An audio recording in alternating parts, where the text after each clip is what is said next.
Selamat pagi, kita bersama lagi dalam Ruang Bicara yang dibawakan kepada anda di Bernama TV. Dan satu lagi topik yang cukup penting sebenarnya akan kita sembang-sembang bersama dengan seorang lagi tetamu yang cukup istimewa yang sudah pun berada di studio Ruang Bicara ini bersama dengan saya. Baiklah, topik yang kita pilih hari ini di Ruang Bicara ialah patuh PKP Wilayah Sejahtera.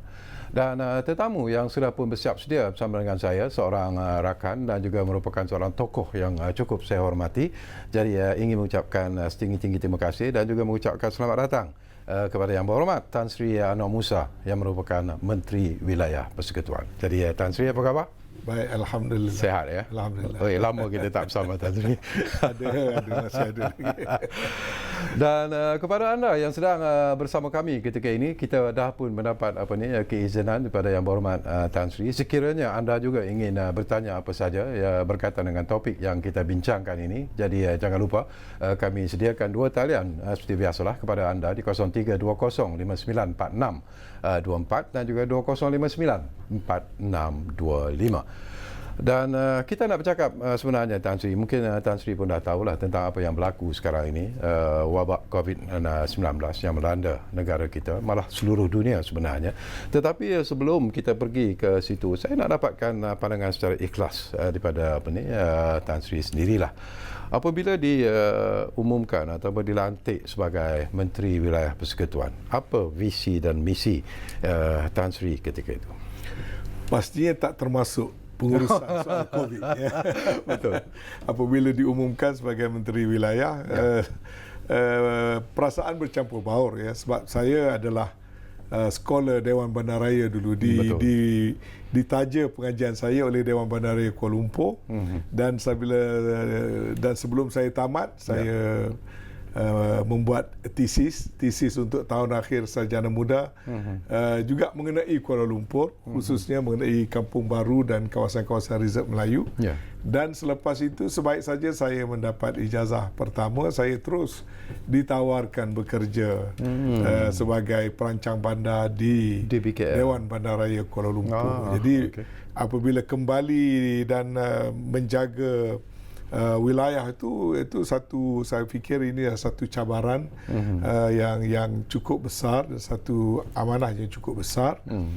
Kebetulan pula saya sendiri adalah penghuni Kuala Lumpur 47 tahun. 47 tahun saya seawal umur 16 tahun. Saya berada di Kuala Lumpur, membeli rumah dan tinggal di Kuala Lumpur dan sejak daripada itu sampailah sekarang.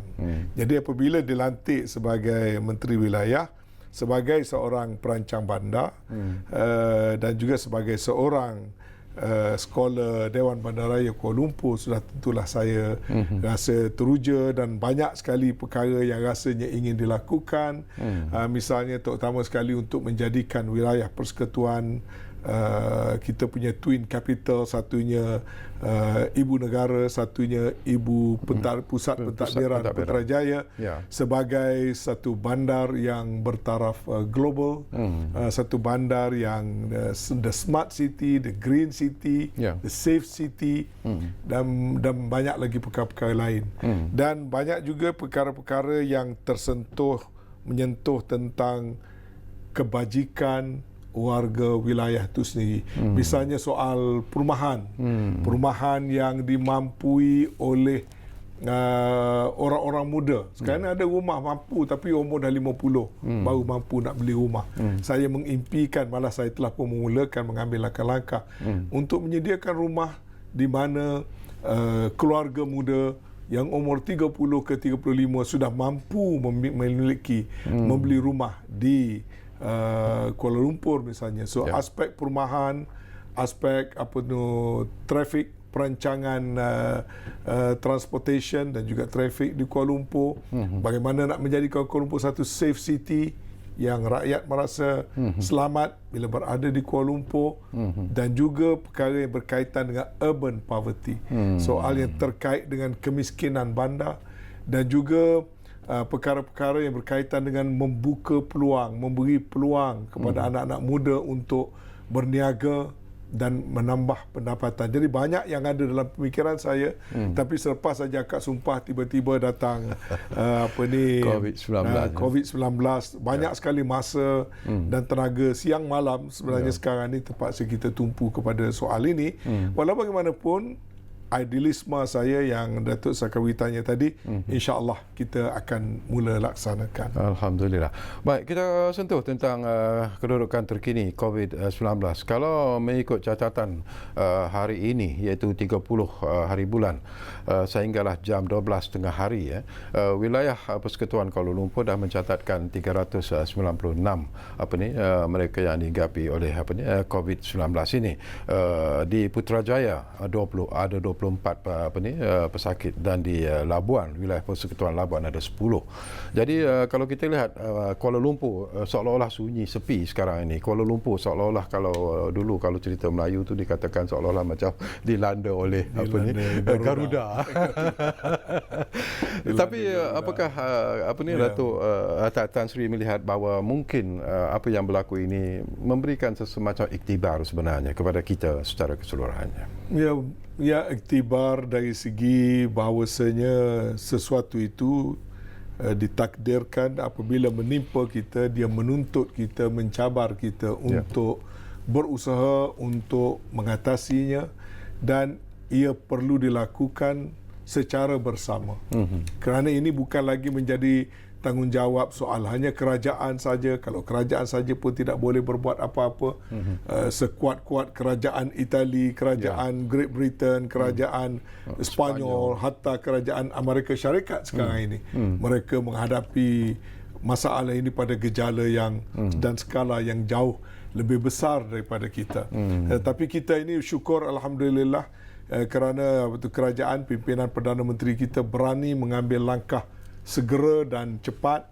Dan kalau kita lihat misalnya jumlah kematian kita, kalau kita nak banding dengan negara-negara lain, itu barangkali terlalu kecil. Pun begitu, pada kita bukan kecil. Bila sebut kematian, walaupun seorang, nyawa rakyat kita, keselamatan rakyat kita, dia adalah penting. Jadi apabila kita tahu bahawasanya ini telah menjadi global pandemic, maka langkah-langkah yang mesti tegas dan berani mesti kita lakukan, sebab kita tahu akibat kalau kita tidak mengambil sikap pendirian yang berani dan tegas, dia punya kesannya adalah amat buruk sekali. Dan kita dah lihat bagaimana dia berlaku. Kalau dulu dalam sejarah dunia sudah berlaku global pandemic ini beberapa kali, dan untuk COVID ini kita dah lihat bagaimana dia berlaku di China, bagaimana dia berlaku di Itali dan sebagainya. Sebab itu Yang Amat Berhormat Perdana Menteri tidak langsung teragak-agak untuk mengambil langkah yang walaupun kita kata KL dilihat seolah-olah dilanda Garuda, tapi itulah sebenarnya yang wajib dan perlu dilakukan. Tidak ada satu jalan pintas, belum ada lagi ubat untuk nak mengatasi perkara ini, tetapi dia melalui satu disiplin untuk mengekang dan memotong ataupun memintas rantaian jangkitan. Tidak ada shortcut langsung. Inilah sebabnya yang susah sedikit, kerana rakyat di luar sana sebahagiannya tidak begitu memahami.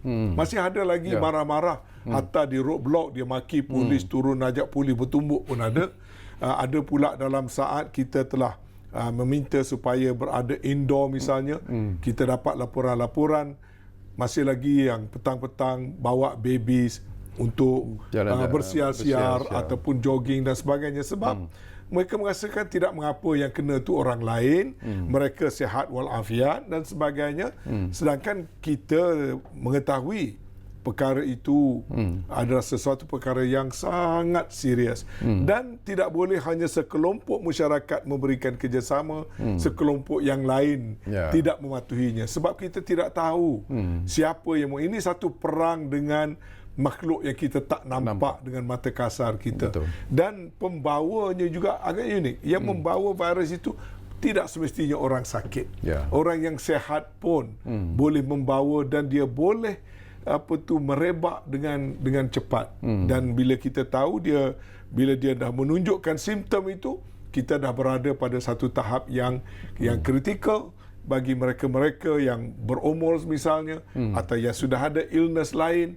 Kadang-kadang cabaran nak memulihkan itu adalah satu perkara yang sangat-sangat sukar bagi para doktor dan juga pegawai-pegawai perubatan kita. Jadi ini semua diambil kira. Bila Tan Sri sebut tentang persoalan ini, tentang kesedaran masyarakat, terutamanya di wilayah Kuala Lumpur dan juga di Putrajaya, Labuan, tetapi yang mengejutkan kita ialah apa yang berlaku hari ini, Tan Sri, Perintah Kawalan Pergerakan diperketatkan ataupun PKPD di Menara City One, Jalan Munshi Abdullah yang berkuat kuasa mulai 31 hari bulan Mac hinggalah 13 April nanti.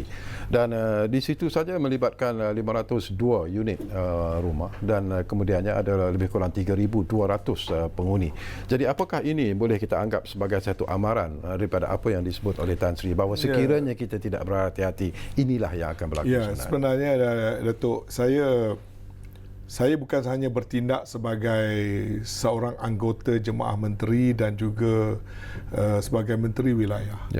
Saya juga adalah pengurusi Jawatankuasa Kerja Keselamatan wilayah persekutuan, yang mana di negeri-negeri jawatan itu biasanya dipegang oleh Menteri Besar. Bagi wilayah, saya sebagai pengurusinya. Ini bermakna apa saja aspek yang menyentuh keselamatan warga wilayah adalah menjadi tanggungjawab saya secara langsung. Dan saya sedar menguruskan perkara ini, mengekang dan mengawalnya dalam satu kota raya sebesar Kuala Lumpur, kalau kita tidak bertegas, dia akan menjadi satu igawan buruk. Saya siang malam berdoa supaya jangan perkara itu berlaku. Kebetulannya dia mula-mula berlaku di Masjid Jamek di Seri Petaling dalam wilayah persekutuan.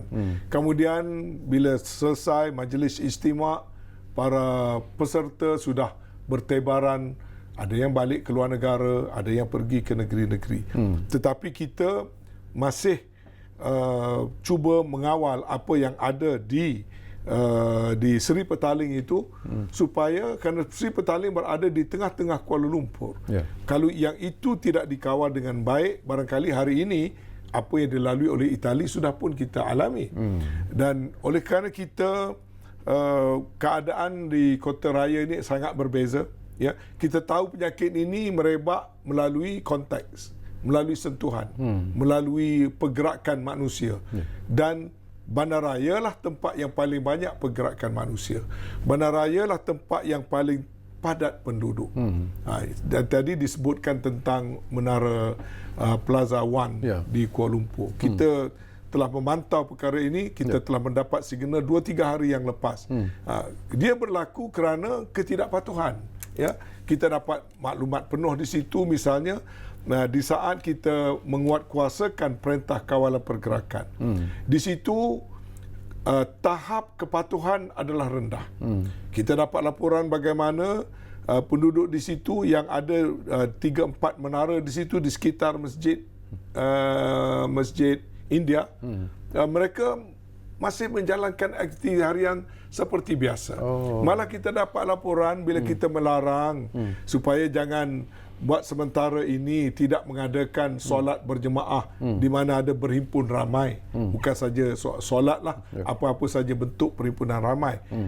Sebahagiannya tidak mematuhi. Kita tahu ada surau tertentu dalam blok itu, di lantai tertentu kita dapat laporan penuh di mana mereka terus juga mengadakan perhimpunan beramai-ramai. Jadi kemudian tiba-tiba dalam satu hari bila kita detect kes positif sampai 17, hanya berlaku dalam satu kawasan, dalam satu blok rumah pangsa. Walaupun mungkin orang kata 17 tidak besar, zon merah itu kena ada 40, tapi kita tidak boleh mengambil sebarang, tak boleh nak memperjudikan keadaan itu, sebab kalau dia merebak, dia boleh merebak dengan lonjakan yang cepat. Kita lihat bagaimana misalnya di Itali, daripada 500-600, tiba-tiba satu hari 1,000 lebih kes. Dia boleh terjadi dalam hanya satu hari. Tapi dalam negara kita ni masih keadaan terkawal, sekitar 100 lebih, paling tinggi 200 lebih. Tapi kita tidak boleh alpa langsung. Sebab kalau sekiranya itu dah terjadi, maka kita berada dalam keadaan yang sangat sukar. Jadi di sini kita terpaksa untuk melakukan penegasan di mana perintah larangan pergerakan itu terpaksa dibawa ke tahap 2. Tahap 2 artinya mungkin menambah ketidakselesaan.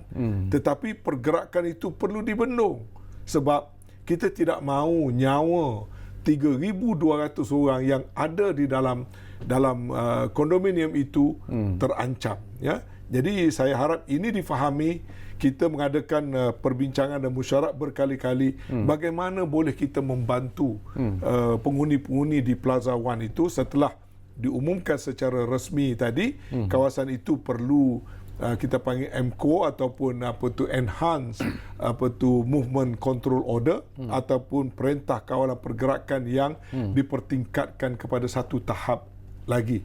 Jadi ini sudah tentu menimbulkan bermacam-macam masalah. Ya. Tetapi tidak mengapa, ini adalah jalannya untuk kita memastikan tidak akan berlaku merebaknya virus itu di kawasan yang berkenaan. Okey, kita tinggalkan buat seketika wilayah Persekutuan Kuala Lumpur. Kita tumpukan perhatian kepada dua lagi wilayah iaitu Putrajaya dan juga Labuan.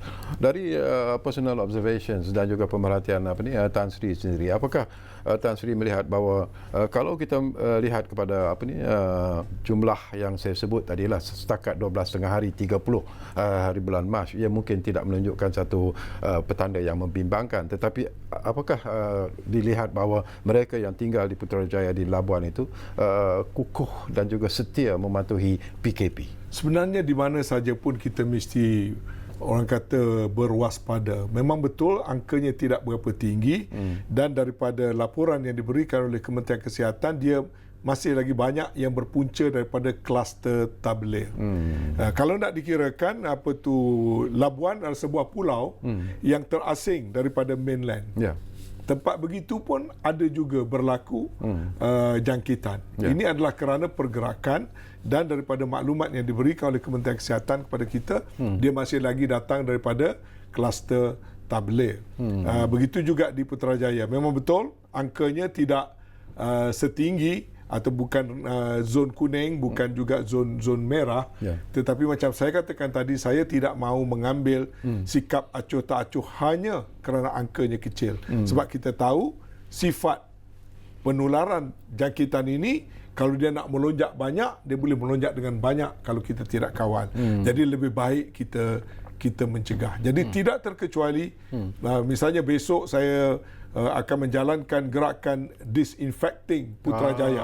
Walaupun Putrajaya tidak ada orang kata kepadatan penduduk yang tinggi, kes-kes juga tidaklah terlalu tinggi, tapi saya tidak mahu mengambil sebarang chances.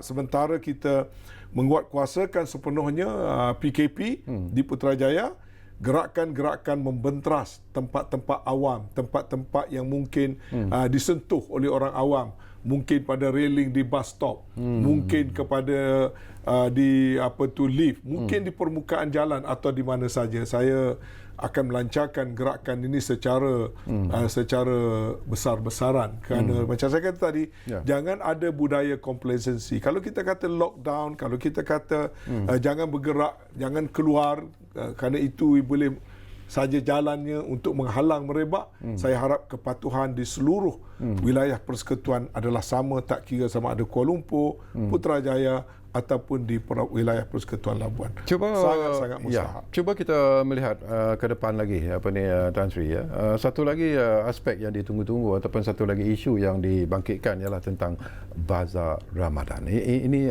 selalunya akan menjadi tempat kunjungan ramai sebenarnya. Jadi apakah sudah pun Kementerian Wilayah Persekutuan mengambil keputusan sama ada mahu mengadakan Bazar Ramadan ataupun tidak?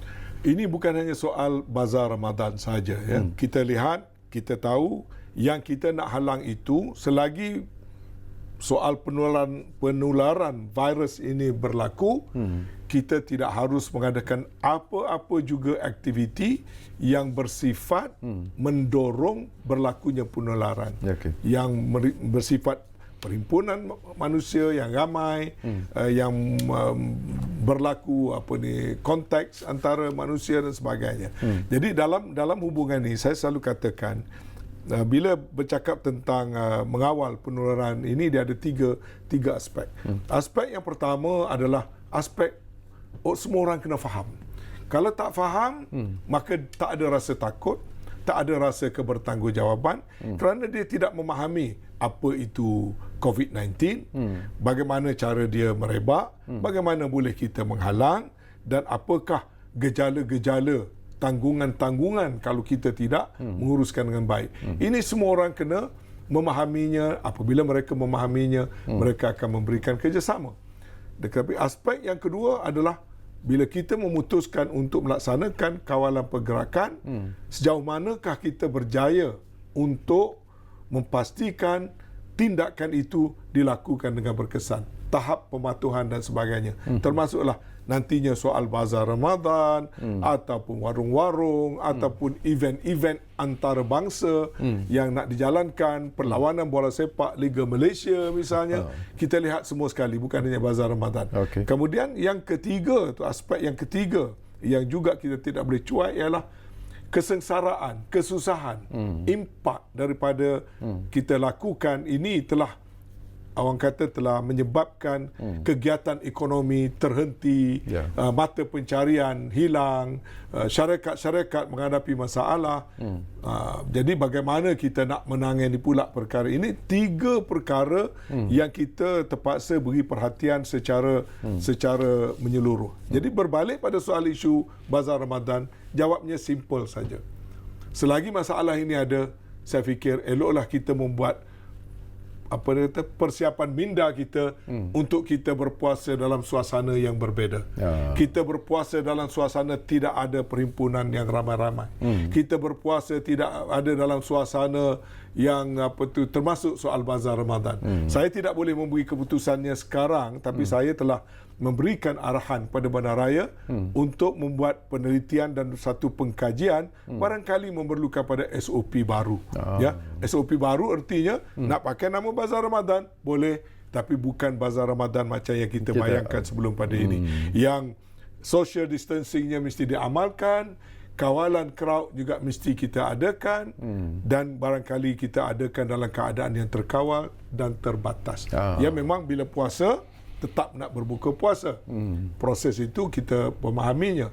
Tetapi bazar Ramadan dalam konteks ataupun dalam istilah yang lazim kita pernah lalui sebelum pada ini, eloklah buat persiapan, barangkali perkara seperti itu tidak akan diadakan. Saya nak petik daripada apa yang Tan Sri sebut, dua istilah yang ataupun dua perkataan yang bagi saya cukup penting sebenarnya, iaitu impak dan juga kesengsaraan.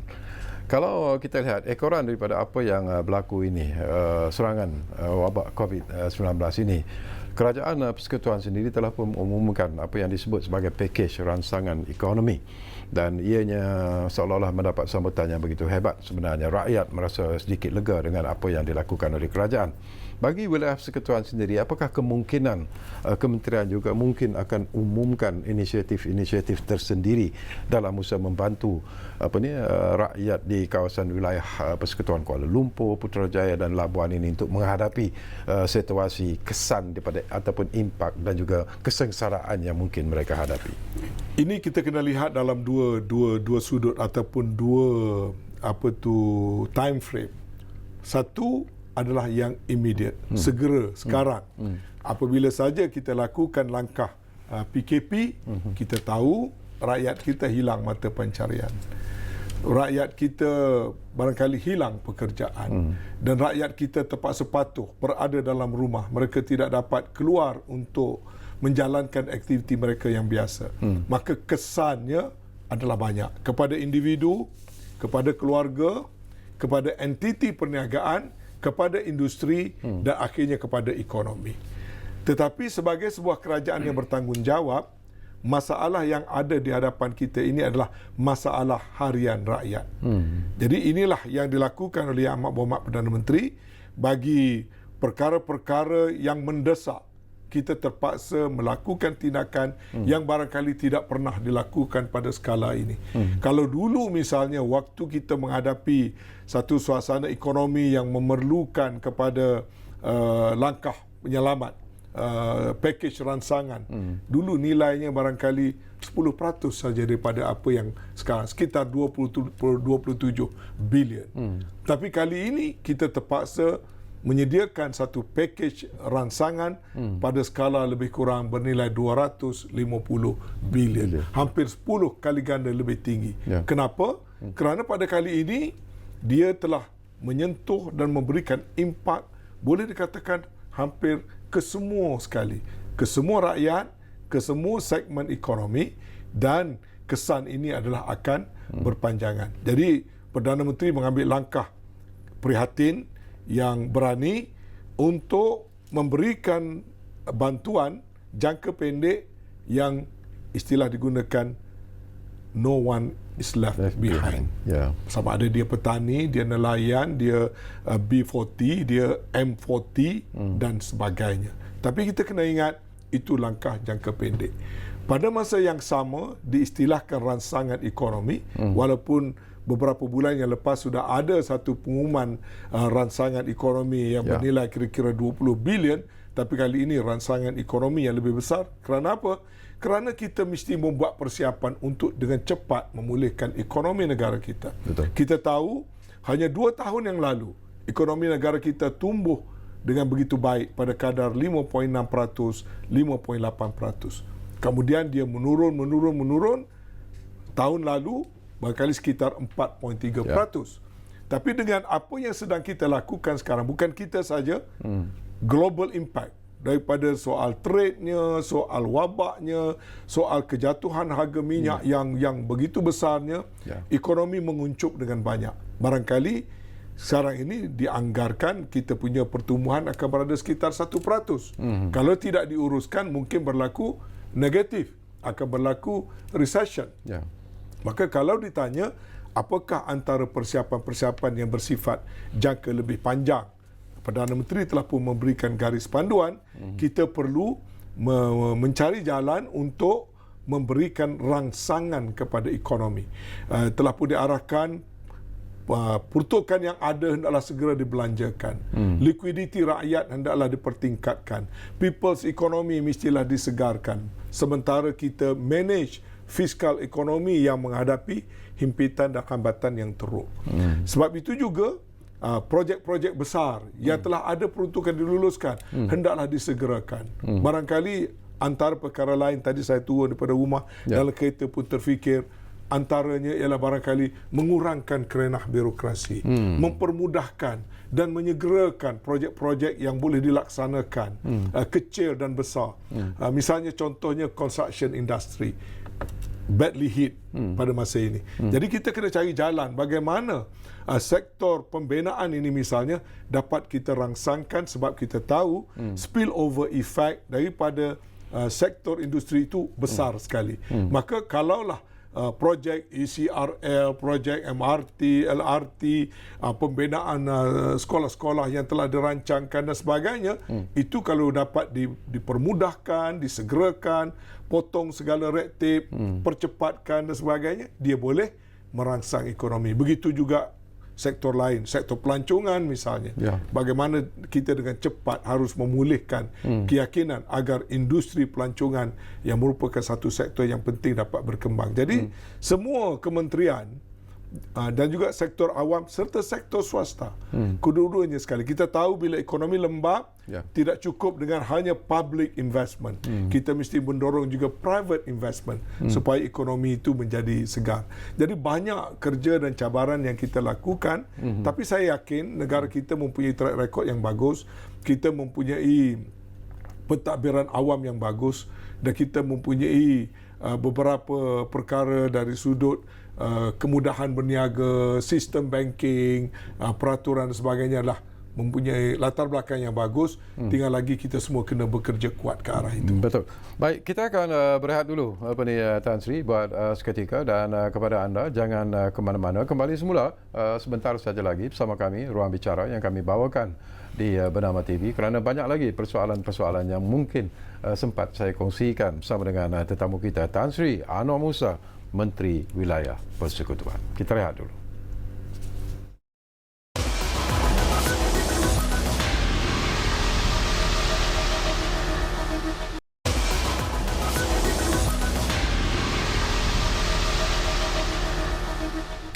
Kami cukup berterima kasih kerana anda masih lagi bersama kami di Ruang Bicara ini, dan kita masih lagi bercakap tentang patuh PKP Wilayah Sejahtera, dan tentunya lah kita masih lagi bersama dengan Yang Berhormat Tan Sri Anwar Musa, Menteri Wilayah Persekutuan.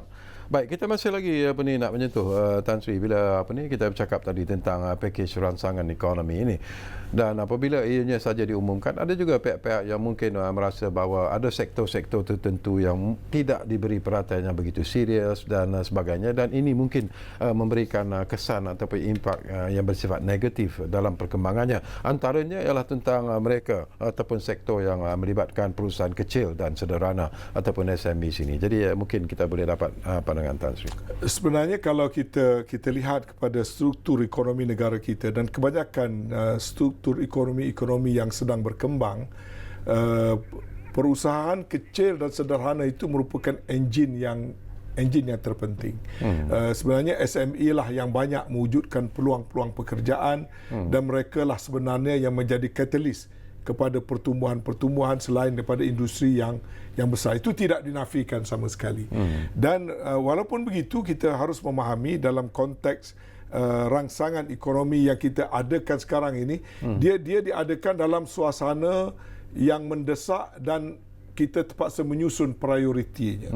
Prioriti yang segera barangkali ialah untuk membendung impak negatif yang dirasai oleh setiap segmen penduduk dan individu-individu. Itu tidak boleh dinafikan sama sekali, kerana keperluan itu adalah segera. Ya, soal nak makan, soal pendapatan, soal hilang pekerjaan, dan ini dirasai dengan sangat terkesan bagi orang-orang yang berada di bawah. Mungkin orang yang bergaji bulanan, gaji tetap, tidak mengapa. Tetapi mereka-mereka yang petani, nelayan, yang tak boleh keluar untuk bekerja, penjaja, peniaga kecil, mereka-mereka dalam kategori urban poor, itu adalah benda yang basic yang sedang mereka hadapi. Sebab itu kerajaan mengambil langkah untuk tidak meninggalkan sesiapa, walaupun resourcesnya agak banyak tertumpu ke situ. Sama sekali tidak bermakna kerajaan tidak memahami tentang keperluan industri kecil dan sederhana. Malah pakej rangsangan ini bukan merupakan satu perkara yang rigid. Dia boleh ditambah baik daripada semasa ke semasa, dan sebab itu kita tetap mengalu-alukan pandangan-pandangan ataupun feedback yang mungkin datang daripada industri itu sendiri. Sebab mereka yang tahu bagaimana perkara ini boleh dilakukan. Saya percaya Menteri Kewangan, Menteri Ekonomi, Menteri yang bertanggungjawab tentang Menteri Kanan yang bertanggungjawab tentang sektor ekonomi sedang menyusun berbagai-bagai langkah. Bukan saja apa yang telah diumumkan, ya. Ada perkara yang bila tidak diumumkan bukan bermakna benda itu tidak ada di pipeline. Ini yang saya harap dapat difahami di luar sana. Perkara-perkara yang lazim, yang telah dijalankan akan terus dijalankan.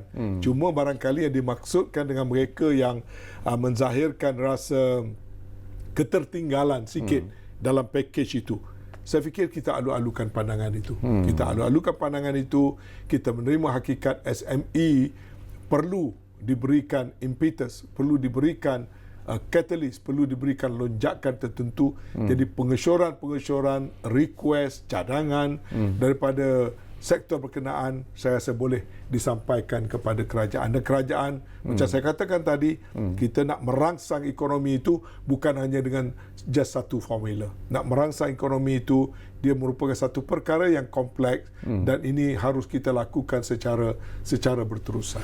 Okey, hakikat yang harus kita terima, Tan Sri, kita menghadapi ancaman yang cukup serius dengan COVID-19 ini. Kita juga terpaksa berbelanja dengan begitu besar untuk memenuhi apa yang disebut sebagai pakej rangsangan ekonomi itu sendiri.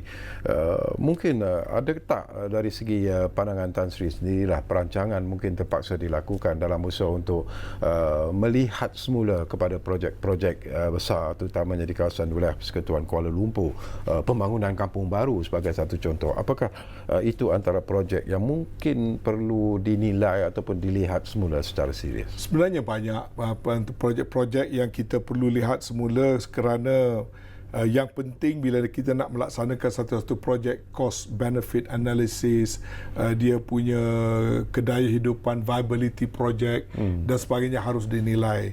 Saya sebenarnya buat masa ini banyak pertanyaan mengenai kampung baru. Saya sengaja tidak mahu memberikan apa-apa respons untuk memastikan saya tidak melakukan kesilapan. Cuma apa yang dapat saya sebutkan, saya sendiri sebenarnya masih samar tentang projek yang diwar-warkan di kampung baru. Sebab bila saya masuk ke kementerian, bila saya panggil Perbadanan Kampung Baru, kebetulan saya adalah penduduk Kampung Baru. Saya tinggal di Jalan Said Mahadi dulu, saya tinggal di Jalan Raja Muda Musa 5. Saya sendiri pun ada tanah di Kampung Baru, yang berpuluh-puluh tahun dulu lagi. Jadi saya pun excited bila dengar kata tanah nak dibayar dengan harga 1,000. Jadi bila saya jadi menteri, saya sebagai tuan tanah, saya sebagai orang Kuala Lumpur, saya juga sebagai perancang bandar, saya yang pernah membuat tesis tentang kampung baru, memang saya rasa begitu minat. Tapi bila saya masuk, bila saya tengok, saya mengakulah saya dalam keadaan dilema dan tak berapa faham. Kenapa saya tak faham? Bila saya duk hitung, kalau nak bayar RM1,000 sekaki kerana kita nak membeli tanah orang kampung baru, pertama kita kena tanya diri kita, pembangunan ni untuk apa? Kalau pembangunan untuk memenuhi hati perancang bandar, supaya bandar semua cantik, bangunannya tinggi-tinggi dan supaya tidak ada lagi kononnya rumah-rumah macam ala kampung baru sekarang. Kalau itu saja niat perancang bandar, maka barangkali mungkinlah kita nak bulldoze saja projek ini. Tapi pada saya, satu-satu pembangunan itu mesti ada nilai manusiawinya, mesti ada nilai-nilai yang lain, bukan hanya soal perancangan fizikal. Jadi saya nak kena tengok dengan lebih mendalam yang model yang nak dibawa baru-baru ini tu model yang macam mana. Sebab bila saya masuk ke kementerian, bila saya pergi ke Perbadanan Kampung Baru, saya terperanjat. Bila saya tanya, nak bayar 1,000 sekaki ini, mana duitnya? Adakah Kementerian Keuangan dah menyediakan duit, dah meluluskan duit? Tak ada. Saya tanya Datuk Bandar, adakah Dewan Bandaraya ada menyediakan duit? Tak ada. Saya panggil CEO Perbadanan Kampung Baru, adakah bajet sudah ada dengan nak bayar 1,000? Jawabnya tak ada. Jadi saya terpinga-pinga. Kalau duit langsung tak ada, kerajaan pun belum meluluskan, dalam bajet pun tak ada, maka yang nak bayar 1,000 satu kaki ni memerlukan 9 bilion. Jadi 9 bilion bukan satu jumlah wang yang kecil. Maka saya kena menyiasat lagi. Agaknya apa rancangannya? Adakah nak jual kepada pihak tertentu yang akan keluarkan duit dengan 9 bilion? Saya adalah orang yang memang masak dalam industri ini. Saya bekerja bukan saja sebagai town planner, saya bekerja dalam sektor construction, saya bisnes dalam sektor construction. Jadi adalah sikit-sikit knowledge, orang kata, tentang construction industry. Tapi secara peribadi, Tan Sri, bila kita bercakap tentang pembangunan kampung baru itu, bekas, Tan Sri ada tanah di situ, Tan Sri pernah tinggal di kampung baru. Apakah kampung baru itu perlu didevelop menjadi satu bandar yang develop? Yes. Ya, tapi dia punya akhirnya apa? Kalau develop tapi orang kampung baru dan orang Melayu hilang pemilikannya, pada saya itu bukan jenis pembangunan yang kita mahu. Sebab itu kita mesti melihat kepada hati nurani dan kehendak pemilik tanah.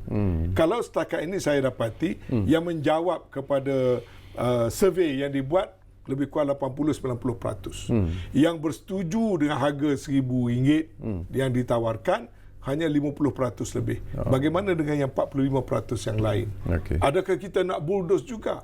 Adakah kita nak ambil juga kerana nak memenuhi kehendak developer ataupun pemaju yang nak berniaga dengan tanah yang dapat RM1,000 sekaki? Ini semua saya nak kena duduk dengan orang Kampung Baru, saya nak kena duduk dengan perbadanan, saya nak melihat secara lebih mendalam. Pada saya, masih ada lagi alternatif lain yang boleh kita bangunkan Kampung Baru, yang maruah orang Melayu dan pemilik-pemilik Kampung Baru masih tetap boleh terjaga. Banyak konsep-konsep pembangunan yang kita boleh buat dan kerajaan pada saya mestilah bersedia untuk melakukannya bersama dengan rakyat. Tak boleh beri pada private sector semata-mata. Yang nak mencari keuntungan, nak beli dengan RM1,000 sekaki, kemudian banner menara tinggi-tinggi, akhirnya orang Melayu tak boleh beli, orang Kampung Baru entah ke mana, jadi segala-galanya hilang. Ya, dari segi model ekonomi, model perancangan, saya rasa mungkin benda itu merupakan viable. Tapi bagi saya, viability bukan soal dollar and cent sahaja. Viability ialah sustainability, faktor heritage, faktor pemilikan, faktor maruah orang Melayu itu sendiri yang sekarang ini menjadi pemilik di Kampung Baru mesti diambil kira. Dalam kata lain, kita mesti mendengar hati nurani pemilik tanah di Kampung Baru. Baik, kita tinggalkan Kampung Baru. Kita kembali semula kepada patuh PKP wilayah sejahtera ini. Satu lagi golongan yang juga sekarang ini tiba-tiba mendapat perhatian adalah golongan gelandangan. Itu pun dikatakan antara faktor yang mungkin boleh menyebabkan merebaknya COVID-19 ini. Ada juga yang mengatakan bahawa parti yang berada di Kuala Lumpur ini pun mungkin akan menimbulkan masalah. Jadi apa yang perlu dilakukan oleh Kementerian Wilayah Persekutuan untuk ini saya akui lah. Ini sebenarnya saya katakan sebagai pengurusi Jawatankuasa Keselamatan Kuala Lumpur, saya melihat masalahnya begitu banyak sekali dan tiap-tiap satu masalah tu berbeza-beza. Ini yang menyebabkan kita tak lena tidur malam, ya, terpaksa bekerja 24 jam. Kerana kalau kita lihat, ambil contoh gelandangan saja. Sebelum pada ini saya tengok gelandangan daripada jauh. Ya, saya dengar, saya baca dan saya lihat bagaimana adanya anjung singgah dan adanya rumah gelandangan dan sebagainya. Bila dia secara langsung menjadi tanggungjawab saya, bila saya melihat jauh ke dalam, saya merasa sayu melihat keadaan mereka-mereka yang menjadi gelandangan itu. Dan saya merasa berdosa kalau kita hanya sekadar menyelesaikan masalah mereka pada jangka pendek, iaitu ambil mereka, letak di satu tempat. Kemudian NGO secara sukarela, soup kitchen dan sebagainya, hantar makanan dan sebagainya. Sebab bila saya meneliti secara mendalam, saya sangka ke gelandangan ni 200-300 orang. Tapi bila saya dapatkan maklumat, kumpul data dan sebagainya, angkanya mencecah ribu. Yang ada di rumah gelandangan yang sedia ada sekarang, itu pun tak dapat diuruskan dengan sepenuhnya, hanya baru kira-kira 200. Bagaimana dengan 700-800 yang lain? Kita ambil mereka, periksa-periksa kesihatan, sebab tempat tinggal tak ada, terpaksa dilepaskan balik. Dan di saat kita mengadakan PKP ini, bila saya tengok mereka masih lagi merayau, mereka masih lagi tak ada tempat tinggal, mereka terdedah kepada wabak dan sebagainya. Dan bila sebut gelandangan pula, ada banyak kategori. Ada kategori kerana masalah dadah. Ada kategori yang hilang ingatan dan mengalami penyakit yang berkaitan dengan psikologi dan sebagainya. Ada satu kategori pula yang merupakan mereka ada sikit pendapatan, tak cukup nak bayar sewa dan makan, maka mereka bergelandangan. Ada pula yang habitual, kerana ada makanan free, ada tempat tinggal free, maka mereka memilih untuk menjadi gelandangan. Jadi saya telah beritahu kepada Bandaraya, mereka memahami sangat apa yang saya nak lakukan. Jadi antaranya ialah selain daripada 3 rumah gelandangan, anjung singgah yang boleh memuatkan kira-kira 200 lebih, saya telah membuat ketetapan untuk saat ini, saat membendung penularan penyakit ini, saya 2 lagi, kita akan jalankan operasi, kita akan ambil semua sekali. Ya. Dan saya telah, Bandaraya telah menyediakan 3 tempat untuk proses saringan supaya mereka tidak lagi boleh tidur di bawah jambatan, mereka tak boleh lagi tidur merata-rata tempat macam yang ada sekarang. Saya harap mereka beri kerjasama dengan saya kerana saya nak membantu, kita nak menolong. Jadi pertama kita nak menolong dari segi keselamatan nyawa dan kesihatan dulu, ya. Jadi saya telah memutuskan untuk dengan beberapa agensi bekerjasama, kita nak menjemput semua gelandangan ini duduk di tempat yang proper dan mematuhi perintah larangan pergerakan. Jadi 3 tempat telah pun dipilih. Kita sekarang sedang menyiapkan peralatan dan sebagainya, tempat mandi, tempat kemudahan tandas, kemudahan tempat tidur dan sebagainya, dan persiapan menyediakan makan untuk mereka 3-4 kali sehari. Jadi saya harap mereka akan berikan kerjasama dalam masa 3-4 hari ini. Saya nak menjemput semua sekali mereka yang berkeliaran itu akan berada di tempat yang kita sediakan.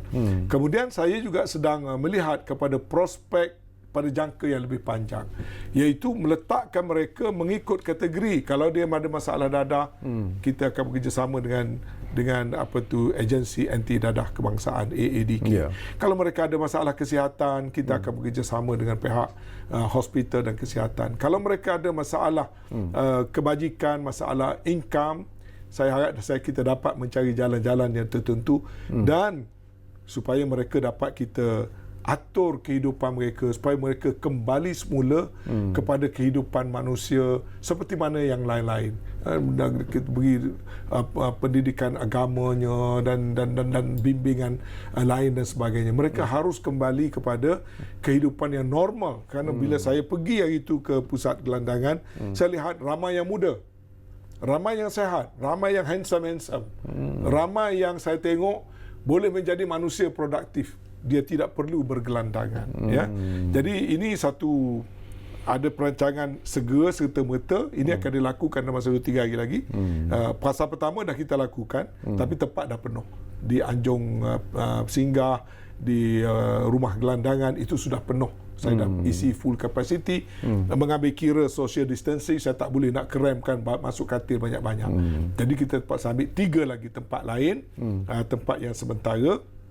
Kemudian setelah dia disaring, dia mungkin akan dibawa ke tempat yang lebih kekal kalau nak duduk, mungkin untuk beri nafas kepada saya dalam masa 2-3 bulan untuk saya tampilkan satu pelan tindakan yang lebih komprehensif lagi. Saya telah brief ini pagi tadi kepada jawatankuasa peringkat menteri. Kertas-kertas kerja telah siap untuk saya serahkan kepada NADMA. Kerana memerlukan sikit peruntukan. Saya ucap terima kasih pada Mawib dan Jawi yang telah memberi kesanggupan kepada saya untuk menyediakan makanan kepada mereka sepanjang perintah kawalan ini. Dan saya mengucapkan terima kasih pada NGO yang sebelum pada ni ada sikit berkecil hati kerana kononnya mereka tidak boleh nak menghantar dan sebagainya. Hari ini kita buat satu keputusan. Mereka datang ke CMC, ke kita punya pusat emergency yang saya kendalikan di Jalan Tun Razak.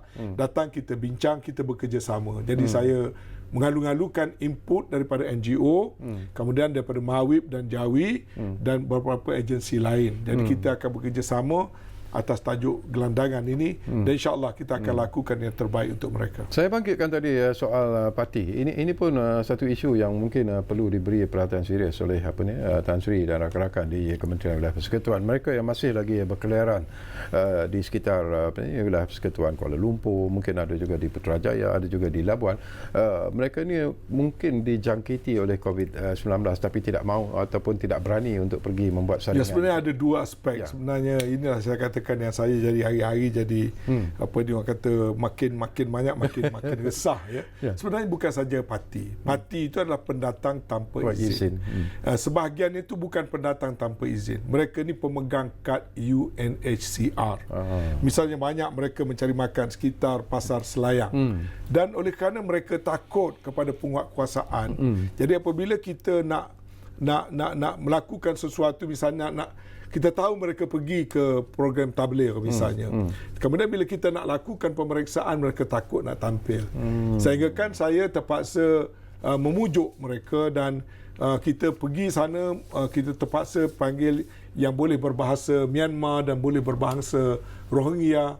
Kita juga berhubung melalui agensi-agensi tertentu, melalui persatuan-persatuan mereka untuk memujuk mereka. Jadi mereka itu bukan parti, tapi mereka pemegang-pemegang kad UNHCR. Jadi setakat ini alhamdulillah, terima kasih kepada mereka yang memberikan kerjasama, termasuk pejabat UNHCR di Kuala Lumpur sendiri, kerana kita telah dapat lebih ramai sekarang tampil dan mereka telah pun dibawa ke pusat-pusat pemeriksaan.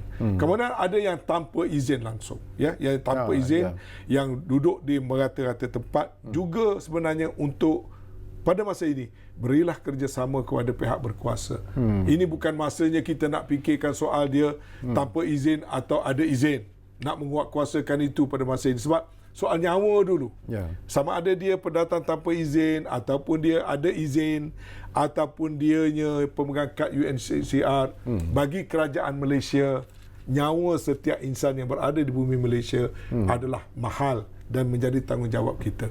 Dan semalam, tak cukup dengan UNHCR, tak cukup dengan Rohingya, tak cukup dengan yang pendatang tanpa izin. Kita ada ratusan ribu pendatang yang datang dengan izin. Yang ada work permit, yang duduk di kongsi-kongsi, yang duduk di construction site. Bila sekarang terhenti tak boleh buat kerja, mereka semua bergaji hari. Jadi banyak juga pemaju-pemaju yang sudah memberhentikan tak membayar gaji mereka, dan mereka ini nak makan apa. Dan semalam saya didatangi oleh NGO Indonesia, khususnya KNPI ataupun Komite Nasional Pemuda Indonesia, yang telah mempunyai hubungan yang lama dengan kita, datang merayu. Dan saya terpaksa menghubungi beberapa orang kawan, termasuk pemimpin di Indonesia, untuk berpakat bagaimana kita juga akan memberikan membantu. Sudah tentu saya tidak boleh nak menggunakan dana kerajaan sewenang-wenang untuk membantu, tapi kita akan cari kaedah-kaedah lain. Misalnya menggalakkan beberapa NGO, beberapa yayasan. Misalnya besok lusa Yayasan Persahabatan Malaysia akan memberikan sumbangan 2,000 kampik beras, tapi untuk diedarkan kepada, dan kita rasa boleh lagi ada lagi badan-badan yang bersimpati yang mendengar siaran pada malam ini misalnya, sementara kita membantu rakyat kita yang mungkin lebih bernasib baik sebab kerajaan membantu, badan NGO pun membantu. Maka kita jangan lupa kepada saudara-saudara kita. Mereka adalah sebahagian daripada ekonomi negara kita. Mereka menyumbangkan kepada sektor industri pembinaan, industri perkhidmatan. Jadi tenaga kerja, sama ada daripada Indonesia atau daripada mana juga, adalah sebahagian daripada warga besar ekonomi negara kita. So, kita harus turut prihatin kepada masalah mereka. Baik, tinggal lebih kurang 2 minit saja lagi.